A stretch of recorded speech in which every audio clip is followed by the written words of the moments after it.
Welcome back. R ನಗರದಲ್ಲಿ ಸಿದ್ದರಾಮಯ್ಯವರು ಹಾಗೂ D K Shivakumar ಅವರು ಪ್ರಚಾರ ಮಾಡ್ತಿದ್ದಾರೆ. ಮೊದಲ ಬಾರಿಗೆ ಜಂಟಿಯಾಗಿ ಅವರಿಬ್ಬರು ಕೂಡ ಪ್ರಚಾರ ಮಾಡ್ತಿದ್ದಾರೆ. ಮುನಿರತ್ನ ಅವರು ಹೆದರಿಸಿ ಗೆಲ್ಲಬಹುದು ಅಂದ್ಕೊಂಡಿದ್ದಾರೆ.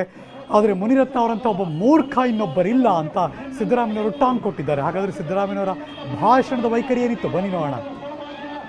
ಮುನಿರತ್ನ ನಾಯ್ಡು ಅವರು ನಾನು ಎದುರಿಸಿ ಮತ್ತೆ MLA ಹಾಕ್ತೀನಿ ಅಂತ ಅನ್ಕೊಂಡಿದ್ರೆ ಅವನಂತ ಮೂರ್ಖ ಇನ್ನೊಬ್ರಿಲ್ಲ ಅಂತಕ್ಕಂಥ ಮಾತನ್ನ ಹೇಳಲಿಕ್ಕೆ ಬಯಸ್ತೇನೆ. ನೀನು 2 ಸಾರಿ MLA ಆಗಿದೆ ಕಾಂಗ್ರೆಸ್ ನಲ್ಲಿ, ನಿನಗೆ ಏನ್ ಕಷ್ಟ ಇತ್ತಪ್ಪ, ಯಾಕೆ ಬಿಟ್ಟೋದೆ ನೀನು? ಪಾಪ ಈ ಕ್ಷೇತ್ರದ ಜನ ನಿನಗೆ ಓಟ್ ಹಾಕಿದ್ರಲ್ಲ, ನಿನಗೆ ಮುನಿರತ್ನ ನಾಯ್ಡು ಅಂತೆಲ್ಲ ಓಟ್ ಹಾಕಿದ್ದದ್ದು, ಕಾಂಗ್ರೆಸ್ ಪಕ್ಷದ ಅಭ್ಯರ್ಥಿ ಅಂತೇಳಿ ಓಟ್ ಹಾಕಿದ್ದದ್ದು.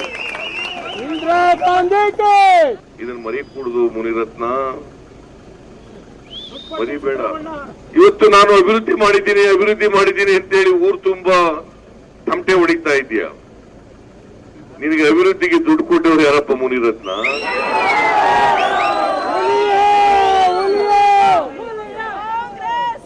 ಅಭಿವೃದ್ಧಿಗೆ ದುಡ್ಡು ಕೊಟ್ಟವ್ರು ಯಾರು? 2,000 ಕೋಟಿ ರೂಪಾಯಿಗಳನ್ನ ಕೊಟ್ಟವರು ನಾನು ಮುಖ್ಯಮಂತ್ರಿ ಆಗಿದ್ದಾಗ ಅಂತಕ್ಕಂಥದನ್ನ ಮರಿಬಾರದು.